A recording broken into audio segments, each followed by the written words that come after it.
하시다 몸에는 붉은 옷 힘없이 걸어가신 영문 밖에 길이라네 한 발자국 두 발자국 걸어가신 자옥마다 뜨거운 눈물 붉은 피 가득하게 고였구나 가락한 유해명절 보았던 로마 병정 걸음마다 자국마다 가진 포와 지셨구나 눈물 없이 못 가는 길 일 없이 못 가는 길 영문 밖에 좁은 길 골고다의 길이라네 영생복나 얻으려면 이 길만은 걸어야 해 배고파도 올라가고 죽더라도 올라가세 아픈 다리 싸매주고 저런 다리 고쳐주사 오지 못한 눈을 열어 영생길을 보여주니 질전팔리 할지라도 제 십자가 바로 지고 골고다의 높은 곳에 나도 가게 하옵소서 십자가에 고개 터디 제 아무리 어려워도 주님 가신 길이로니 내가 어찌 못 가오랴 주님 제자 베드로는 거꾸로도 갔사오니 고생이로 못 가오며 죽음이라 못 가오니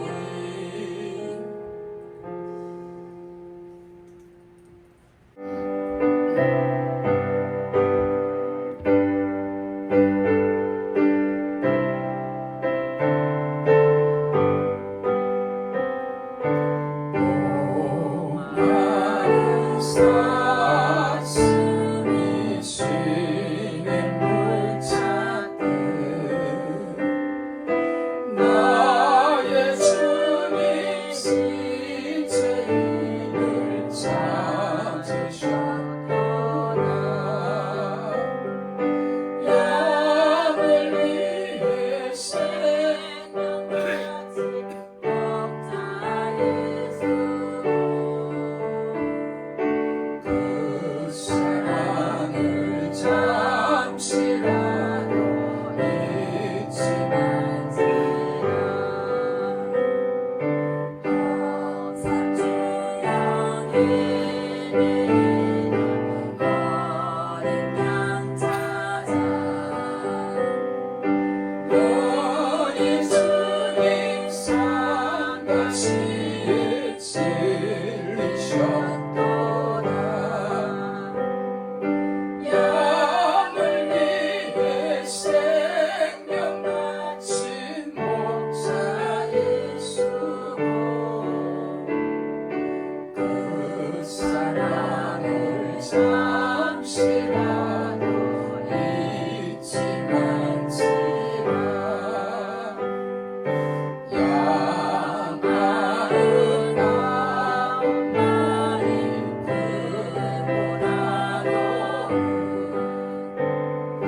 길 잃은 앞날이 양사랑했도다.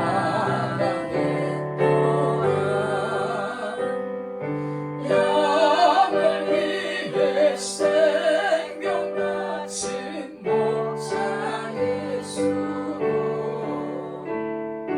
그 사랑을 잠시라도 잊지 말지라. 목자는 어린 양의 그 소리 알고 참다운 목자 음성 양이 알도다. 양을 위해 생명 바친 목자 예수고 그 사랑을 잠시라도 잊지 말지라. 어린 목자 내 주 예수 이 몸 붙드사 푸른 초장 물가로 인도하소서. 양을 위해 생명 바친 목자 예수고 그 사랑을 잠시라도 잊지 말지라. 마태복음 8장 18절 말씀부터 22절 말씀까지 한 목소리로 합독합니다. 예수께서 무리가 자기를 애워쌈을 보시고 저편으로 건너가기를 명하시니라.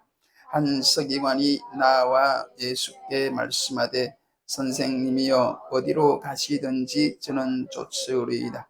예수께서 이르시되 여우도 굴이 있고 공중에 새도 거처가 있으되 오직 인자는 머리 둘 곳이 없다 하시더라. 제자 중에 또 하나가 가로되 주여 나로 먼저 가서 내 부친을 장사하게 허락하옵소서. 예수께서 가라사대 죽은 자들로 저희 죽은 자를 장사하게 하고 너는 나를 쫓으라 하시니라. 아멘.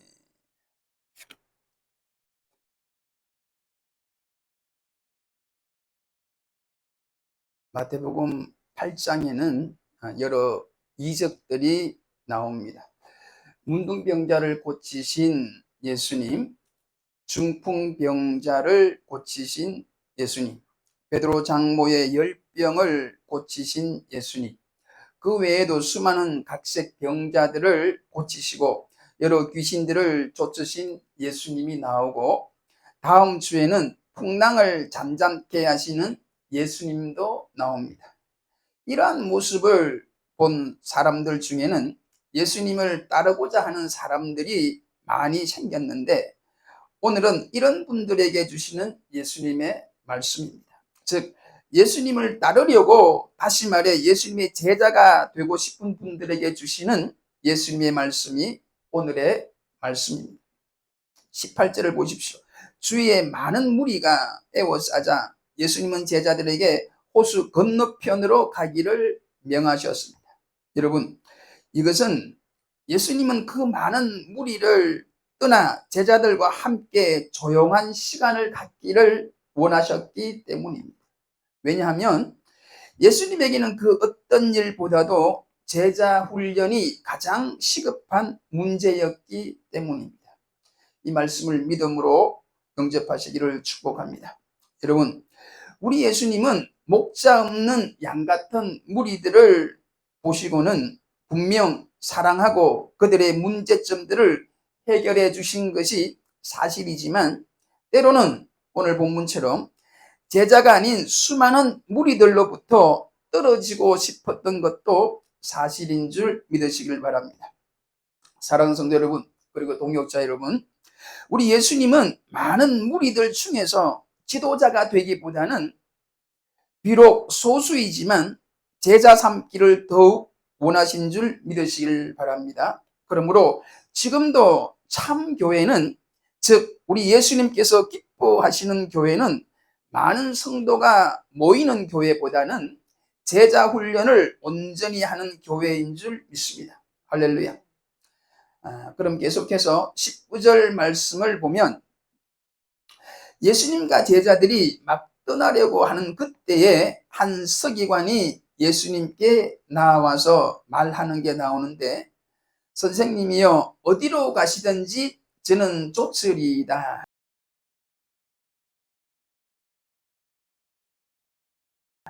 여러분, 한 서기관이 나와서 예수님의 제자가 되겠다고 지금 말하고 있는 겁니다. 이 서기관의 결심은 대단한 것 같습니다.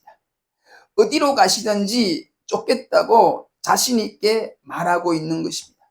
여러분, 그 당시 서기관이 어떤 사람입니까? 한마디로 대단한 사람이에요. 여러분, 서기관은 원래 성경을 필사하는 사람이었는데 후에는 율법에 정통한 성경학자를 가리키게 되었습니다. 이 서기관이 되려면 5세부터 모세오경을 암송해야 했으며 13세부터 30세까지 고등교육을 받아야 했어요. 그래서 나이 30이 넘어서야 남을 가르칠 수가 있었습니다.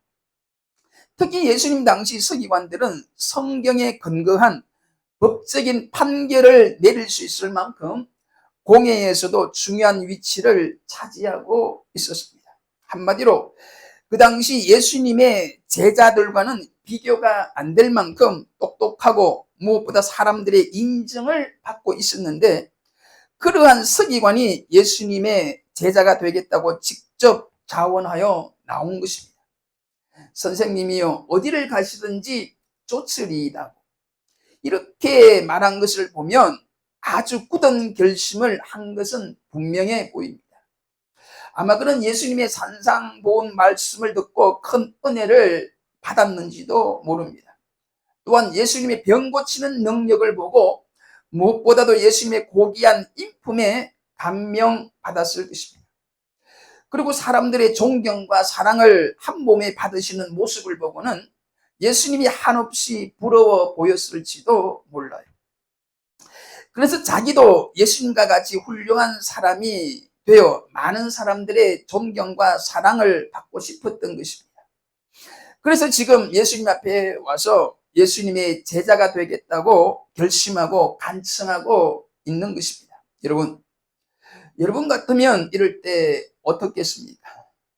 가령 전도를 하는 현장에서나 아니면 주일 예배 시간에 사회적으로 성공한 사람이 직접 찾아와서 이제 나도 이 교회에서 신앙생활 하고 싶습니다. 무엇보다도 나도 주의 제자가 되고 싶어요. 나도 목회자가 되고 싶습니다. 나를 받아주세요. 이런 말을 하면은 여러분들의 마음이 어떠시겠느냐 말입니다. 아마 모르긴 몰라도 이런 사람을 만났다면 웬 떡이 굴러들어 왔느냐고 하며 크게 좋아할 것입니다. 그런데 여러분, 오늘 성경을 보면 우리 예수님께서는 별로 기뻐하시지 않는 것 같아요. 20절을 보십시오. 예수께서 이러시되 여우도 굴이 있고 공중의 새도 거처가 있으되 오직 인자는 머리 둘 곳이 없다 하시니라. 여러분, 팔레스틴 지방에는 여우가 많았어요.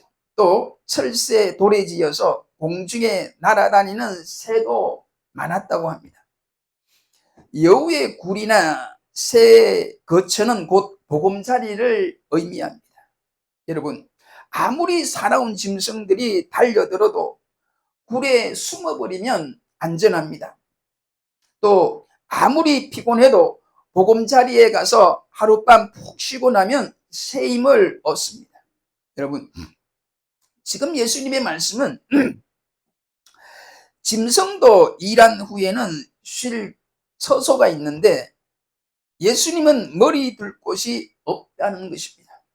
쉴 곳이 없다는 것입니다. 아니, 쉴 틈이 없다는 것이에요. 여러분, 예수님은 새벽부터 밤늦도록 무리들을 섬기시고 나면 심신이 지쳐서 녹초가 되어버립니다. 이때 보금자리가 있다면, 쉴 처소가 있다면 보금자리에 가서 푹 쉬면 얼마나 좋겠습니까? 그러나 예수님은 머리 둘 곳이 없었습니다. 보금자리가 없었다는 것입니다. 여러분들은 예수님의 이 땅의 삶을 어떻게 생각하고 있었나요? 여러분, 예수님은 인간적으로만 보면 한없이 외로우시고 힘든 삶을 사셨는 줄 믿으시길 바랍니다.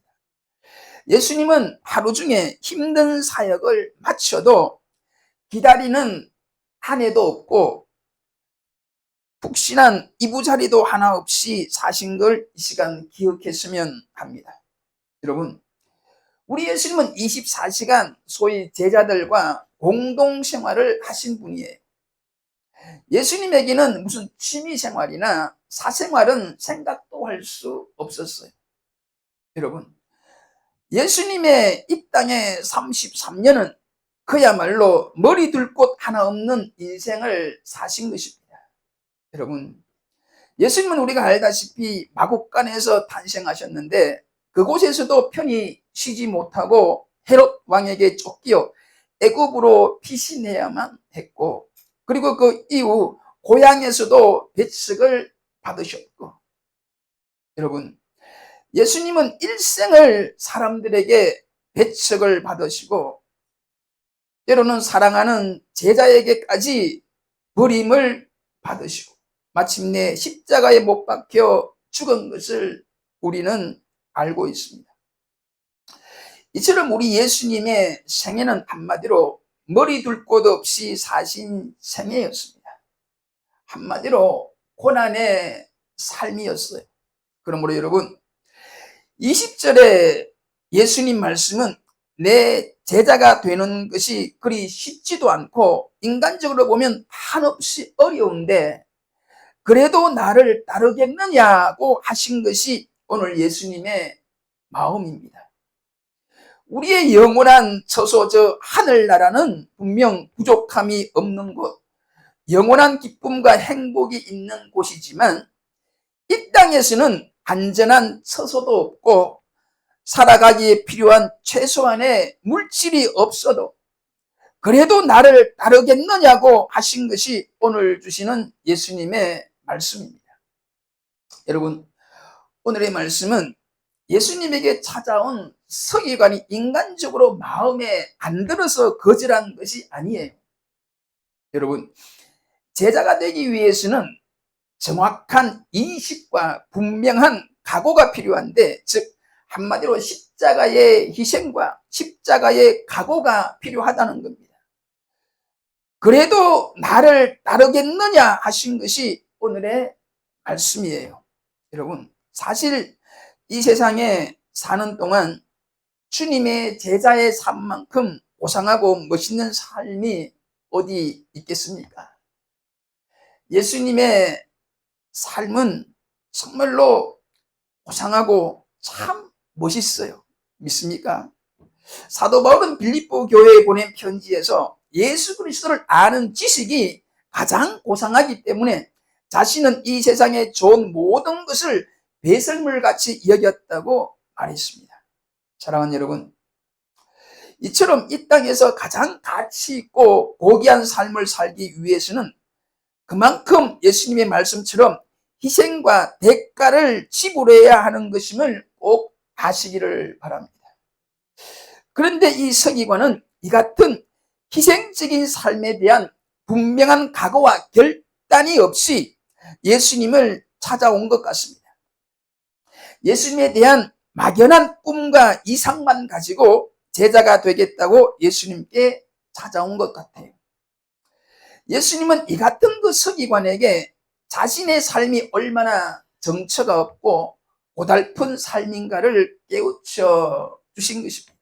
여러분, 막연한 이상주의만으로는 주님을 따를 수 없는 줄 믿으시길 바랍니다. 여러분, 주님을 따르려면, 주님의 제자가 되려면 분명한 믿음과 결단이 필요한데, 곧 예수님의 걸어가신 그 길과 십자가의 삶을 우리도 걸어가겠다는 믿음과 결단입니다. 사랑하는 여러분, 솔직히 항상 그런 것만은 아니지만 가끔씩은 인간적으로 고달프고 심신이 피곤하여 지칠 때가 많습니다. 그런데 이렇게 피곤하여 쉬고 싶을 때 머리 둘 곳이 없다고 한번 생각해 보세요. 여러분, 머리 둘 곳이 없다고 하신 이 말씀은 단순히 피곤한 육신을 위한 보금자리가 없다는 것도 되지만, 때로는 억울하고 답답한 일을 만날 때 나를 이해하고 힘이 되어주는 그런 동역자도 꼭 필요한데, 이러한 보금자리 같은 동역자가 없을 수가 있다는 것입니다. 그만큼 제자의 길은 외롭고 힘든 길이라는 겁니다. 그럼에도 불구하고 이 길을 가겠느냐고 하신 것이 오늘 예수님의 말씀입니다. 여러분, 예수님은 분명히 할 수만 있으면 많은 분들이 주의 제자의 길을 가기를 원하고 있는 줄 믿습니다. 하지만 분명한 것은 그 제자의 길은 우리 눈에 지금 보이고 있는 것이 전부는 아니라는 걸 꼭 알아라는 것이 오늘 주시는 예수님의 말씀이에요. 우리 눈에 보이는 이 영광스러움과 많은 사람들의 칭찬과 존경 뒤에는 지금은 보이지 않지만 분명히 있는 십자가의 희생과 수많은 눈물과 고난의 삶이 있다는 것을 분명히 알라는 것이 오늘 주시는 말씀입니다. 사랑하는 여러분, 오늘의 말씀을 통하여 우리는 귀하고 귀한 진리 하나를 꼭 배워야 되는데, 그것은 보이는 것이 다가 아니라는 것입니다. 보이는 것이 다가 아니다. 이 말씀을 성령으로 이해하시고 믿음으로 마음에 영접하시기를 축복합니다. 할렐루야. 여러분, 신앙도 마찬가지고 오늘 주신 제자의 길도 마찬가지고 우리가 사는 모든 인간 관계도 이 진리를 마음에 꼭 기억하고 살 때에 큰 후회 없는 삶을 살 수 있게 되는 줄 믿으시기를 바랍니다. 여러분, 거의 대부분의 사람들이 지금 현재 보이는 모습만 전부라고 생각하여 마음의 결정을 하고 말을 하고 행동을 하고 결국 그러한 일을 선택하며 살아가는데, 여러분, 지금 보이는 것이 전부가 아니라는 걸 꼭 이 시간 마음에 새기기를 축복합니다.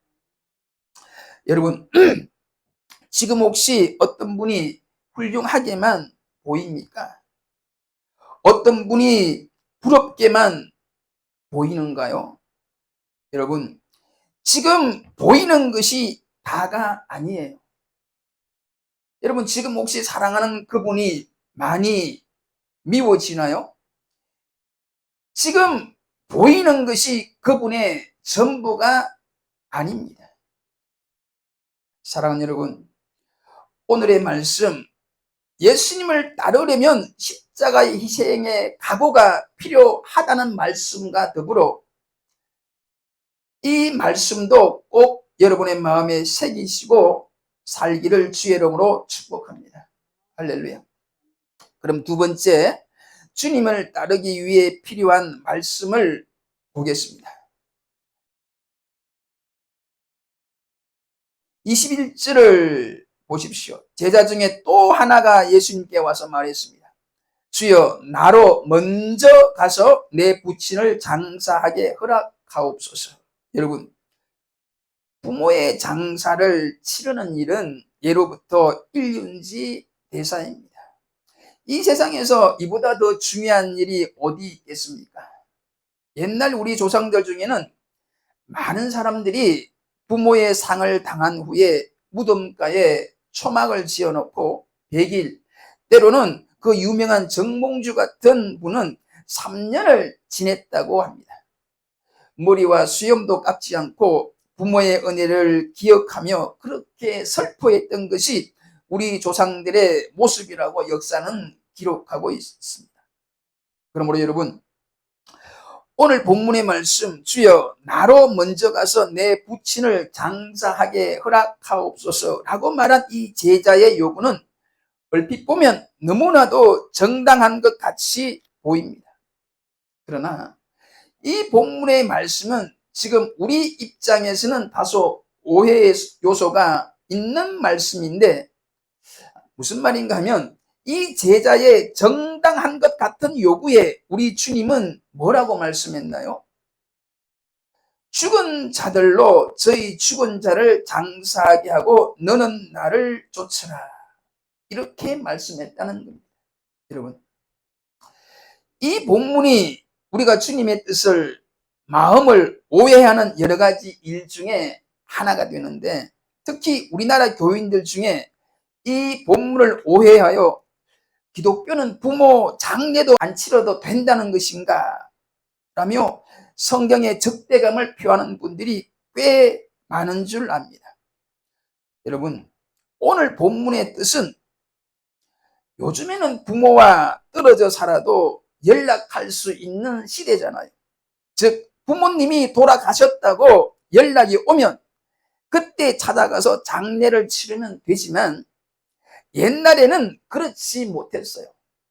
나이 많으신 부모님이 계시면 거의 대부분은 부모 곁에서 부모가 돌아가실 때까지 있다가 돌아가시면 장례를 치르고 그 후에 자기를 보는 게 대부분의 상식이었습니다. 즉 본문의 말씀은 부모가 지금 죽었으니 장례식을 마치고 주의 길을 따르겠다는 게 아니에요. 지금 부모가 살아 계시니까 지금 내 부모가 앞으로 돌아가시고 나면 그 장례식을 치르고 난 후에 그때 가서 주의 제자가 되겠다고 한 겁니다. 아무튼 이 같은 제자의 말에 우리 예수님은 죽은 자들로 저희 죽은 자를 장사하게 하고 너는 나를 쫓으라고 하신 겁니다. 여러분, 이 예수님의 말씀을 오해하지 말고 잘 이해하시기를 축복합니다. 여러분, 우리 예수님은 평소에는 아주 부드럽고 이해심이 많으시고 정이 많으신 분인데, 오늘 본문처럼 가끔씩 충격적인 표현을 할 때가 있어요. 아주 중요한 진리를 이야기하실 때 가끔 오늘처럼 좀 자극적인 표현을 하실 때가 있다는 겁니다. 예를 들면 마태복음 10장 34절로 39절을 보면 내가 세상에 화평을 주러 온 줄로 생각지 말라. 화평이 아니요 검을 주러 왔노라. 예수님이 이렇게 말씀하셨습니다. 또 사람의 원수가 자기 집안 식구리라고 말씀도 하셨어요.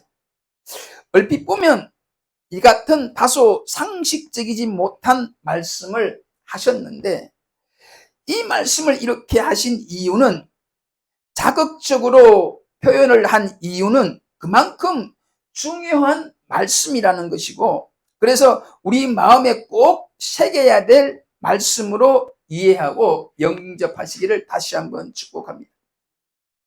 그럼 22절 본문 말씀을 제대로 알려드리면, 부모의 장례도 매우 중요한 일이지만 그보다도 더 중요하고 귀한 게 있는데, 그게 바로 주의 제자의 길이라는 게 예수님의 말씀이에요. 이 제자의 길이 너무나 귀하고 귀해서 한시라도 지체해서는 안 된다는 게 오늘 예수님의 말씀입니다. 이 주님의 마음을 잘 헤아려 믿음으로 잘 영접하시기를 축복합니다. 할렐루야.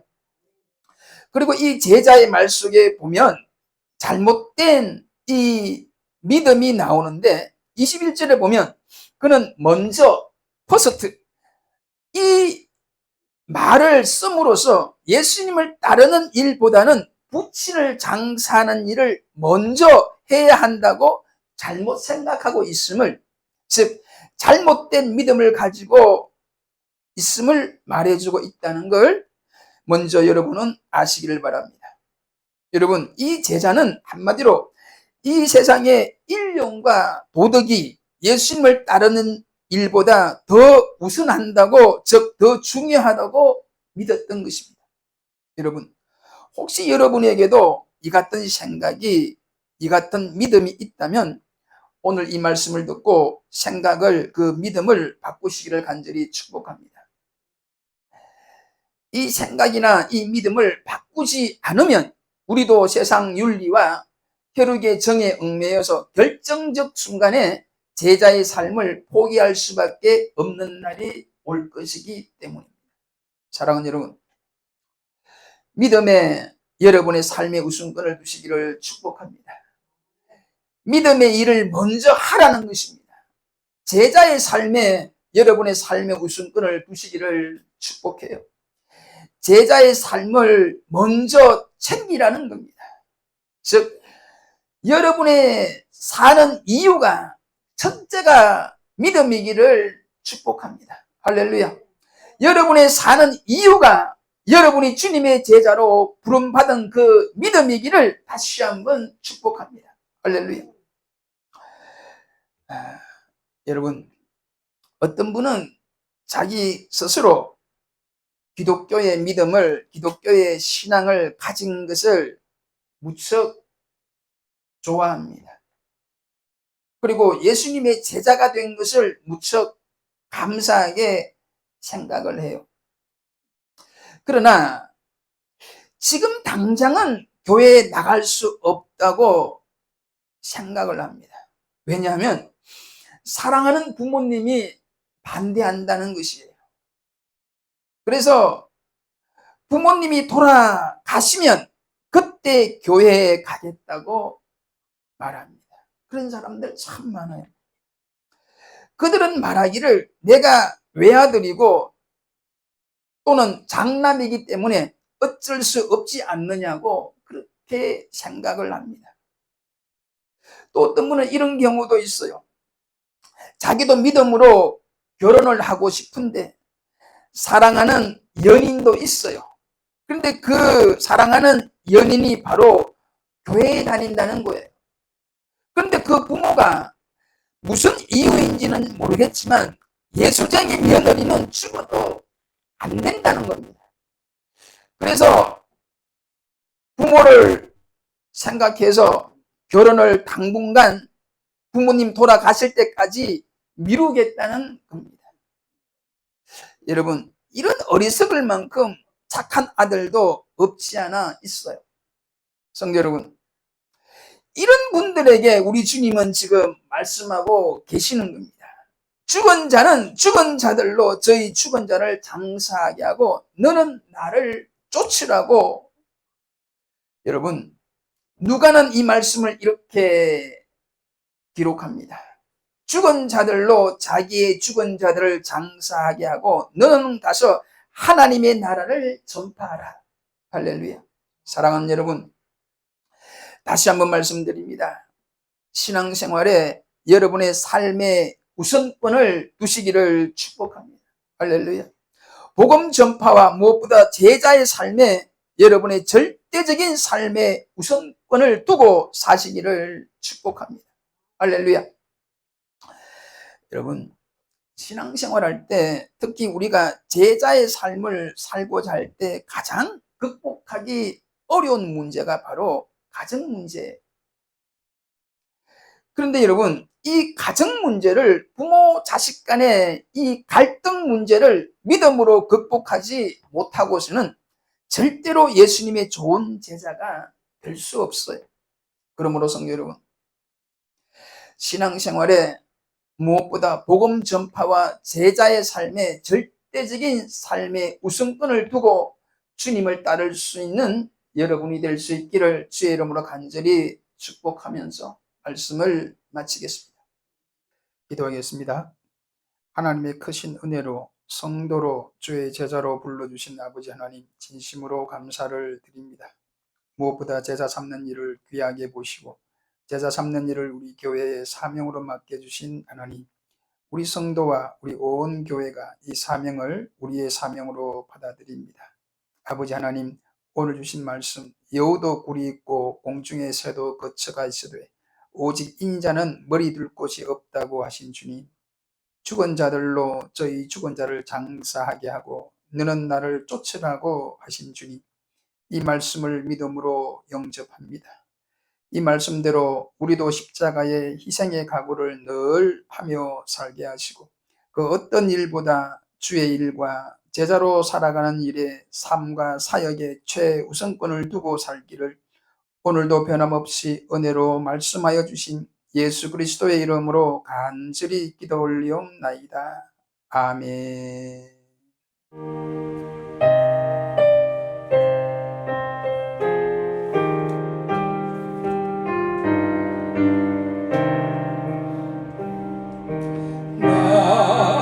낮에나 밤에 난 눈물 머금고 내 주님 오시기만 고대합니다.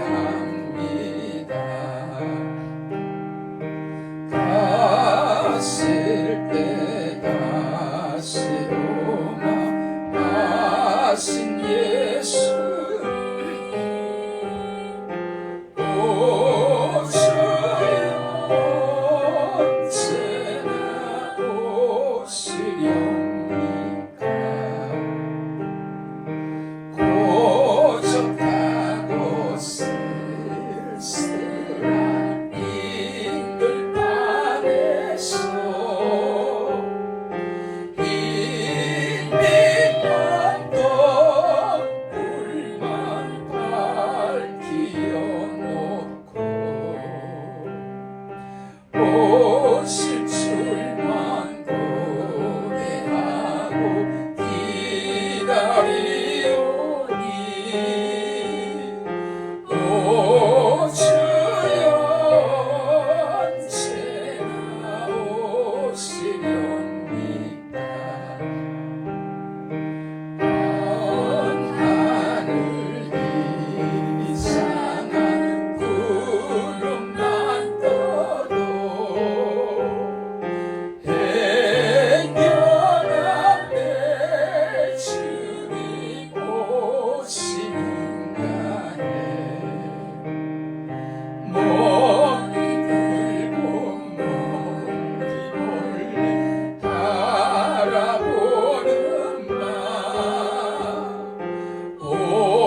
합니다.